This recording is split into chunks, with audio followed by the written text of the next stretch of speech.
बिस्मिल्लाहिर्रहमानिर्रहीम। अस्सलाम वालेकुम डियर स्टूडेंट्स, मैं हूं आपका बायोलॉजी इंस्ट्रक्टर उबैदुर रहमान बेग। बच्चों, हमने सेल मेम्ब्रेन को स्टार्ट किया हुआ है। हम फॉस्फोलिपिड का स्ट्रक्चर कल डिटेल से पढ़ चुके हैं। आज हम कोलेस्ट्रॉल को देखेंगे कि सेल मेम्ब्रेन में इसकी क्या सिग्निफिकेंस है। ठीक है, कोलेस्ट्रॉल लिपिड इन नेचर होता है। ठीक है, वेरी इंपॉर्टेंट, ये आपने हाईलाइट करना है। कोलेस्ट्रॉल का काम है कि वो सेल मेम्ब्रेन की फ्लूइडिटी को मेंटेन करता है, जिससे वो उसको स्टेबल करता है। जरा ये डायग्राम में देखो, जिसमें आप लोगों को बाकायदा सेल मेम्ब्रेन मूव करती हुई नजर आ रही है। ये आपके पास फ्लूइडिटी का कंसेप्ट है। इसकी मैं एग्जांपल बच्चों को इस तरह समझाता हूं। देखो, एक आपके पास सॉलिड स्ट्रक्चर है, जैसे लेट्स से ये दीवार है पीछे।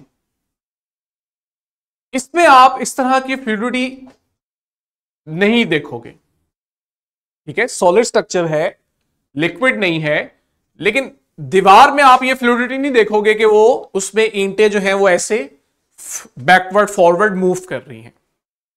सेल मेम्ब्रेन को देखते हैं, ये भी एक सॉलिड स्ट्रक्चर है, लिक्विड तो नहीं है, लेकिन इसमें जो सॉलिड स्ट्रक्चर है ना, वो बड़ा यूनिक है। और वो यूनिक इस तरह से है कि जब आप डिटेल में इसके स्ट्रक्चर को देखते हो तो आपको मालूम होता है कि ये जो सेल मेम्ब्रेन के फॉस्फोलिपिड मॉलिक्यूल्स है ना, ये मूव कर रहे होते हैं सेल मेम्ब्रेन में। कैसे मूव कर रहे होते हैं? ये दो तरह की मूवमेंट शो करवाते हैं, ये आपने अंडरस्टैंड करना है। एक मूवमेंट ये है जो कि ज्यादा होती है, कि जो आपस में एक दूसरे के साथ साथ पड़े फॉस्फोलिपिड्स है ना, ये एक दूसरे के साथ फ्लिप ओवर करते रहते हैं। ये बात समझते हो कि जो आपके पास दो साथ साथ फॉस्फोलिपिड मॉलिक्यूल्स हैं, ये एक दूसरे के साथ फ्लिप ओवर करेंगे। जब बहुत सारे फॉस्फोलिपिड मॉलिक्यूल्स इकट्ठे ये काम करेंगे तो आप देखोगे कि आपको सेल मेम्ब्रेन कुछ इस तरह की नजर आएगी। उसकी सॉलिडिटी भी होगी, लेकिन साथ ही साथ आप देखोगे उसमें फ्लूइडिटी भी होगी। और ये जो फ्लूइडिटी है ना सेल मेम्ब्रेन की, नंबर वन, एक तो ये उसके स्ट्रक्चर को स्टेबलाइज कर रही है, अभी हम देखेंगे कैसे। और दूसरा बड़ा इंपॉर्टेंट फंक्शन, कि जो चीजें ट्रांसपोर्ट हो रही होती है ना सेल मेम्ब्रेन से, उसमें फ्लूइडिटी का बड़ा इंपॉर्टेंट रोल होता है। और जो फ्लूइडिटी है, ये क्या चीज मेंटेन कर रही है? कोलेस्ट्रॉल इन सेल मेम्ब्रेन। कैसे करता है, इसको जरा देखते हैं। हमारे पास दो सिनेरियो होंगे बच्चों। आइडियल कंडीशन में तो कोई मसला ही नहीं है ना, कि आपकी सेल मेम्ब्रेन नॉर्मल है, नॉर्मल फंक्शन कर रही है, सब कुछ ओके है। लेकिन दो सिनेरियोस हमारे पास आते हैं जब कंडीशन आइडियल नहीं रहती। एक सिनेरियो आएगा जब सेल का टेम्परेचर ज्यादा, और दूसरा सिनेरियो जब सेल का टेम्परेचर ड्रॉप कर जाएगा नॉर्मल बॉडी टेम्परेचर से। यहां हमने देखना है कि सेल मेम्ब्रेन खुद को कैसे स्टेबल करती है, सरवाइव करती है। और इसमें आता है कोलेस्ट्रॉल का रोल। लेट्स से स्टार्ट करते हैं फर्स्ट सिनेरियो से। हमारे पास सेल का टेम्परेचर ड्रॉप कर गया है। ठीक है, जैसे सर्दियों में होता है, हमारी बॉडी का टेम्परेचर 37 डिग्री है, बाहर का टेम्परेचर जो है आप देखते हो 10 डिग्री हो गया। अब सेल जो है उसको तो बॉडी टेम्परेचर पे नॉर्मल फंक्शन परफॉर्म करने की आदत है। वो तो उस 10 डिग्री पे काम करने का आदी ही नहीं है। उसके स्ट्रक्चर उस टेम्परेचर के लिए बने ही नहीं है। लेकिन आप देखते हो कि हमारी बॉडी जो है वो अपने नॉर्मल फंक्शन परफॉर्म करती रहती है, हमें कुछ नहीं होता, जिनमें से एक सेल मेम्ब्रेन भी है। अब हम देखते हैं कि ये जो फ्लूइडिटी है, ये लो टेम्परेचर पे कैसे मेंटेन रहेगी। होना क्या चाहिए? ठीक है, कंट्रोल एम से एक नई स्लाइड ओपन करें। होना क्या चाहिए कि आपके पास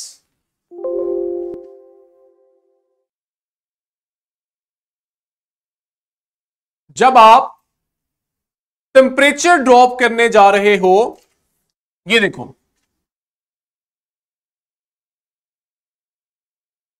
मैं आपको सेल मेम्ब्रेन का स्ट्रक्चर ड्रॉ करके देता हूं।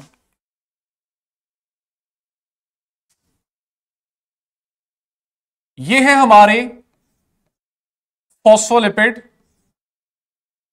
मॉलिक्यूल्स जो अरेंज होके सेल मेम्ब्रेन की लिपिड बायलेयर बना रहे हैं। ठीक है, एक लूज सी सिंपल सी डायग्राम है कि आपको कंसेप्ट समझाया जाए। ये फॉस्फोलिपिड मॉलिक्यूल्स हैं जो अरेंज हुए हैं लिपिड बायलेयर के अंदर, और मैंने आपको बताया कि ये आपस में फ्लिप ओवर कर रहे हैं। हर मॉलिक्यूल जो है वो अपने साथ वाले के साथ फ्लिप ओवर करता है, जिसकी वजह से आप देखते हो सेल मेम्ब्रेन में फ्लूइडिटी मिलती है। और मोस्टली फ्लिप ओवर इस तरह हो रहा होता है। ये जो फ्लिप ओवर है ना, कि एक लेयर से दूसरी लेयर में, ये बहुत कम है लेकिन कम है। इस चीज को आप फ्लूइडिटी कह रहे हो। अब देखो, ये फॉस्फोलिपिड मॉलिक्यूल्स नॉर्मल टेम्परेचर में इस तरह से एक दूसरे के साथ साथ एक डिस्टेंस मेंटेन किए हुए अरेंज है। आपने कर दिया है टेम्परेचर डिक्रीज। बताओ, अगर टेम्परेचर डिक्रीज होगा तो ये जो फॉस्फोलिपिड्स के मॉलिक्यूल्स एक दूसरे के साथ अरेंज हैं, इनमें क्या चेंज आना चाहिए? क्या ये इफेक्ट होंगे? अगर होंगे तो कैसे? केमिस्ट्री पढ़ी है ना, थोड़ा बहुत हमें समझ आता है कि टेम्परेचर डिक्रीज करने से मॉलिक्यूल्स की अरेंजमेंट में क्या फर्क आता है। हाँ जी आयमा, सादिया भी बताए। सादिया टाइप कर दे, आयमा मुझे बोल के बताए।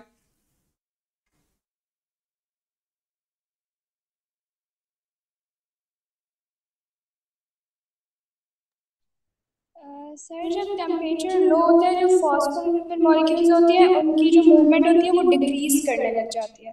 गुड, शाबाश। क्यों डिक्रीज क्यों हो रही है? उनमें क्या चेंज आ रहा है? ठीक है यहां तक?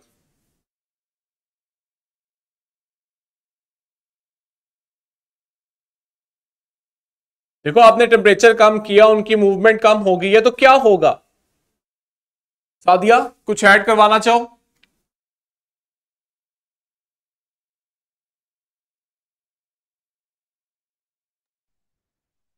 क्योंकि शायद सर वो क्लोजली पैक्ड होते हैं। Very good. और और मतलब उनकी जो मेम्ब्रेन होती है वो रिजिड होती है और लेस परमिएबल होती है, इस वजह से। गुड। बुक ली है कैंटअप की? नहीं सर, तो लो ना, वो एडवांस पढ़ आई के। नहीं अभी तक। क्यों नहीं आई? रास्ते में कहीं रुक तो नहीं गई?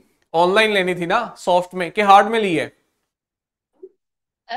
सर हार्ड में मंगवानी, मतलब मंगवाई है, अब पता नहीं कब आएंगी। फर्स्ट ईयर की मंगवाई है? चलो मैं आपको ना जी सैंपल चैप्टर्स दूंगा ग्रुप के अंदर, ठीक है? कुछ दिन लगेंगे हार्ड में। नहीं सर। तो आपने सैंपल चैप्टर से एक काम लाजमी क्या करना है कि एडवांस पढ़ा करना है। मैंने बहुत सारी चीजें वहां बताई हैं, कुछ डेफिनेटली मैं यहां पे आपकी ब्रेनस्टॉर्मिंग करवा रहा होता हूं। सादिया कह रही हैं कि टेम्परेचर डिक्रीज होता है तो मूवमेंट चेंज हो जाती है। सादिया, ये तो आप देख रहे हो ना, ये तो ऑब्जर्वेशन है। मैं पीछे साइंस समझना चाह रहा हूं, जो मुझे आयमा ने थोड़ी सी बताई है, जो कि ठीक है। आयमा ने कहा है आपने जब टेम्परेचर ड्रॉप किया तो मूवमेंट कम हुई। जब दोबारा उन्होंने बताया तो उन्होंने बताया मूवमेंट इसलिए कम हुई है, टेम्परेचर डिक्रीज करने से आप देखते हो ये मॉलिक्यूल्स एक दूसरे के करीब करीब आके पैक होना शुरू हो जाते हैं। ठीक है, इनके अंदर, इनके दरमियान जो स्पेसेस होती हैं ये कम होना शुरू हो जाती हैं। जब ये एक दूसरे के बिल्कुल साथ जुड़ के लो टेम्परेचर पे अरेंज होते हैं, तो आप खुद देखो, जब ये एक दूसरे से इतना टाइटली पैक हो जाएंगे तो इनमें वो फ्लूइडिटी नहीं रहेगी, ये एक दूसरे के साथ उस तरह फ्लिप ओवर नहीं करेंगे। जब सेल मेम्ब्रेन में फ्लूइडिटी नहीं रहेगी तो क्या होगा? चीजों की ट्रांसपोर्ट नहीं होगी। चीजों की अगर ट्रांसपोर्ट नहीं हो रही तो सेल जो है वो सरवाइव नहीं कर सकता, उसकी डेथ हो जाएगी। यानी इतना क्रिटिकल चेंज है ये टेम्परेचर का ड्रॉप कर जाना। अब हम देखते हैं कोलेस्ट्रॉल यहां पे अपना रोल क्या करता है। अब अभी मैंने आपको बताया कि टेम्परेचर डिक्रीज करने से फ्लूइडिटी कम होनी चाहिए क्योंकि वो क्लोजली पैक हो गए हैं फॉस्फोलिपिड। लेकिन कोलेस्ट्रॉल क्या कर रहे हैं? कोलेस्ट्रॉल उल्टा उनकी फ्लूइडिटी बढ़ाता है। बढ़ाता से मतलब ये नहीं है जितनी पहले उससे ज्यादा हो जाए, बढ़ाने से मतलब है कि जैसे जैसे टेम्परेचर कम हो रहा है फॉस्फोलिपिड मॉलिक्यूल्स एक दूसरे के करीब करीब आ रहे हैं और उनकी फ्लूइडिटी कम हो रही है। कोलेस्ट्रॉल उस कम होती फ्लूइडिटी को इंक्रीज करवाता है ताकि सेल मेम्ब्रेन अपना नॉर्मल फंक्शन परफॉर्म करवा सके। कैसे? कहता है कि कोलेस्ट्रॉल जो है वो प्रिवेंट करता है किस चीज को? रिजिडिटी को, उनकी क्लोज टाइटनेस को कोलेस्ट्रॉल प्रिवेंट करता है। कैसे? By avoiding close packing of phospholipid tails. जो फॉस्फोलिपिड मॉलिक्यूल्स हैं इनकी जो टेल्स हैं, ये पोर्शन इन्हें क्लोजली पैक्ड होने से रोकता है। ठीक है, कैसे इन्हें क्लोजली पैक्ड होने से रोकता है अभी मैं आपको समझाता हूं। लेट्स से आपके पास इस तरह से फॉस्फोलिपिड मॉलिक्यूल्स मौजूद है। जो कोलेस्ट्रॉल है वो यहां कहीं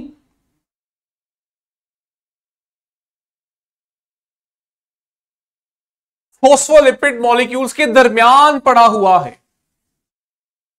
जब वो दो फॉस्फोलिपिड मॉलिक्यूल्स के दरमियान में पड़ा हुआ है तो क्या होगा? ये देखो, ये आपके पास मेरी जो दो फिंगर्स हैं ये दो फॉस्फोलिपिड मॉलिक्यूल्स हैं। टेम्परेचर कम करने से ये एक दूसरे के करीब आके क्लोजली पैक्ड हो जाएंगे जिसकी वजह से सेल की फ्लूइडिटी डिस्टर्ब हो जाएगी। कोलेस्ट्रॉल क्या करता है? कोलेस्ट्रॉल इन दोनों के दरमियान में आके यूं एग्जिस्ट करता है, मौजूद होता है, जिसकी वजह से आप देखते हो कि ये जो दो मेरी फिंगर्स हैं जो फॉस्फोलिपिड मॉलिक्यूल को प्रेजेंट कर रही हैं, अब आप टेम्परेचर कम करो, ये जितना भी एक दूसरे के करीब आना चाहे, इनमें जो फॉस्फोलिपिड की फैटी एसिड टेल्स हैं इनके दरमियान कोलेस्ट्रॉल मौजूद है, जिसकी वजह से ये बिल्कुल एक दूसरे के साथ क्लोज पैक नहीं कर पाते।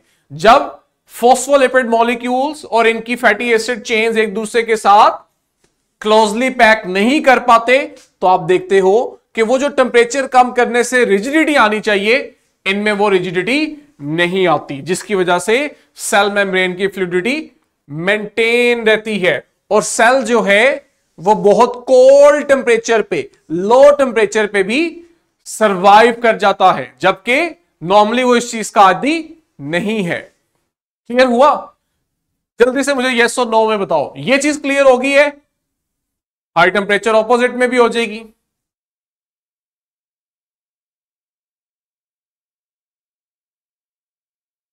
दूसरा सिनेरियो है हमारे पास कि आपका टेम्परेचर इंक्रीज कर गया है।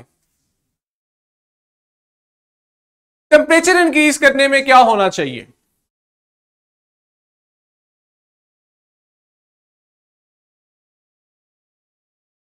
ये जो कोलेस्ट्रॉल है ये उनकी इंक्रीज फ्लूइडिटी को रोकेगा।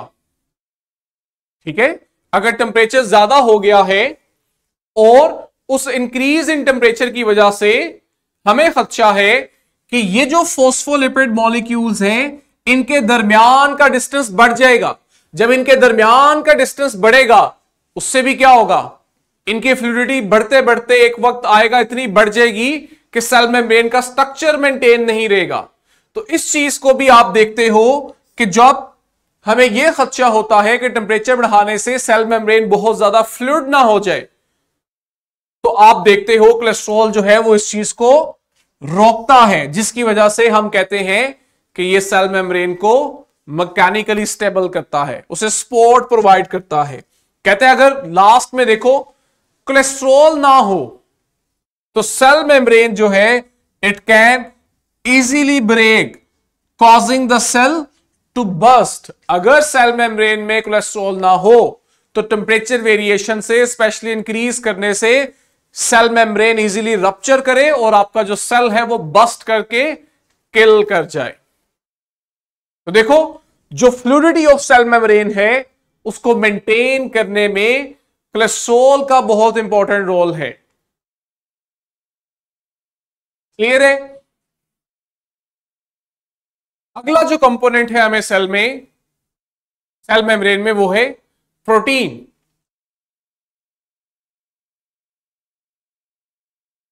कोई क्वेश्चन नहीं है?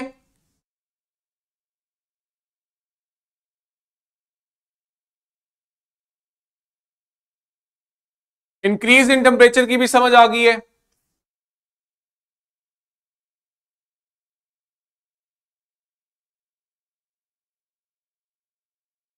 जब टेम्परेचर ज्यादा इंक्रीज होगा तो कोलेस्ट्रॉल मॉलिक्यूल्स जो हैं ये फॉस्फोलिपिड मॉलिक्यूल्स को बाइंड करेंगे, बहुत ज्यादा एक दूसरे से दूर नहीं जाने देंगे ताकि इनका जो स्ट्रक्चर है वो मेंटेन रहे और सेल मेम्ब्रेन फ्लूइडिटी शो करवाए। अब आते हैं प्रोटीन्स। अगर आपको याद हो जब हमने सेल मेम्ब्रेन का स्ट्रक्चर पढ़ा तो हमने वहां पे दो तरह की प्रोटीन्स पढ़ी थी। कौन कौन सी थी आइमा? दो प्रोटीन्स थी, हिंट दे देता हूं मैं, मुझे नाम बताओ। एक वो प्रोटीन थी जो लिपिड की दोनों लेयर्स में मौजूद थी और एक वो प्रोटीन थी जो लिपिड की सिर्फ एक ही लेयर में मौजूद थी। क्या नाम थे उनके?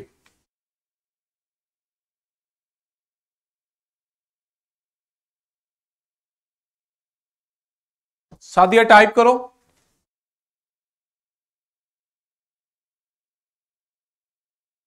हाँ जी, आइमा को आवाज लेट पहुंचती है।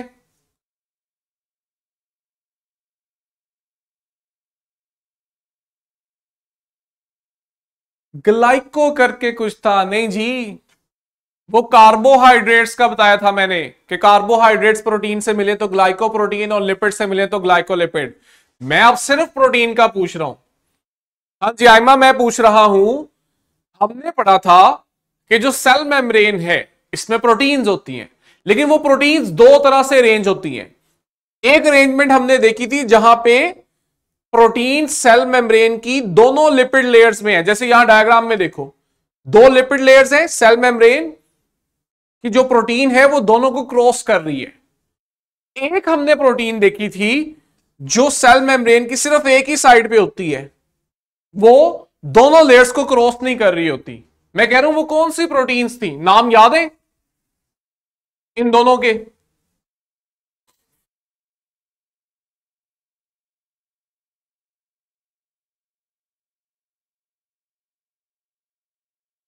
नहीं याद?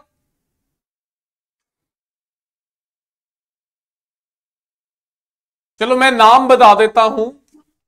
हाँ बोलो। सर इंटीग्रल प्रोटीन और पेरिफेरल प्रोटीन्स ये दो थी ना?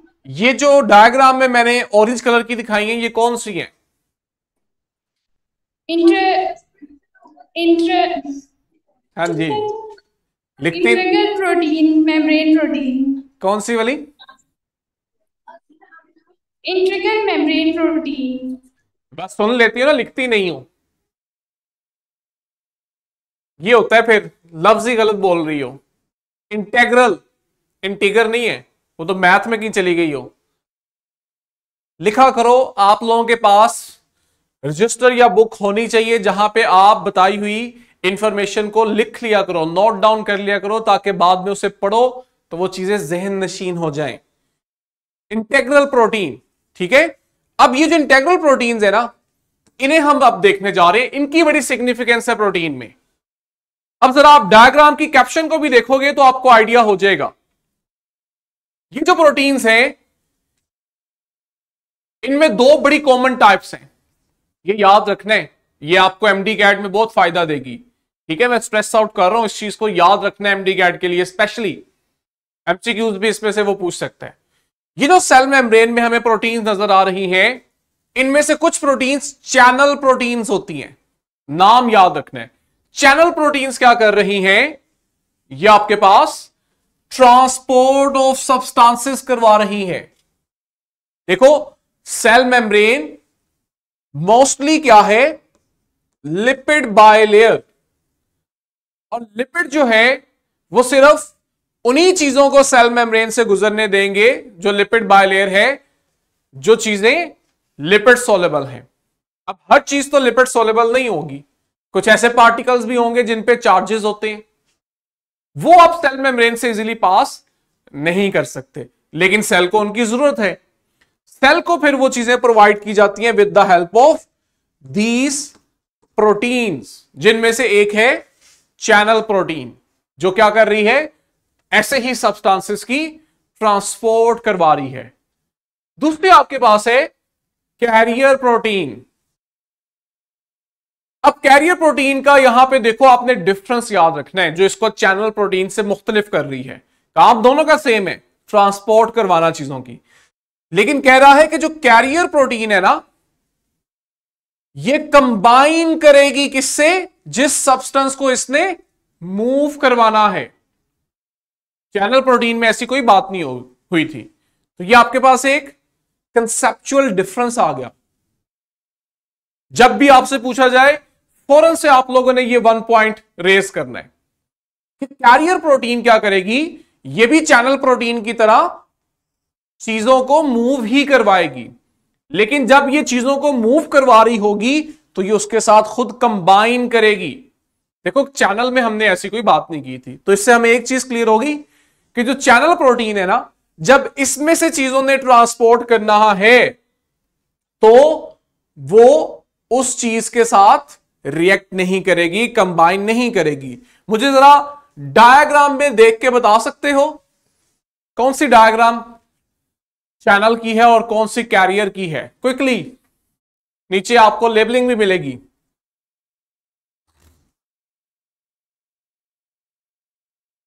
ये जो लास्ट के अंदर 2 प्रोटीन्स दिखाई गई हैं, इस डायग्राम को जरा देखो गौर से, इसको जूम करके दिखाएं इन्हें।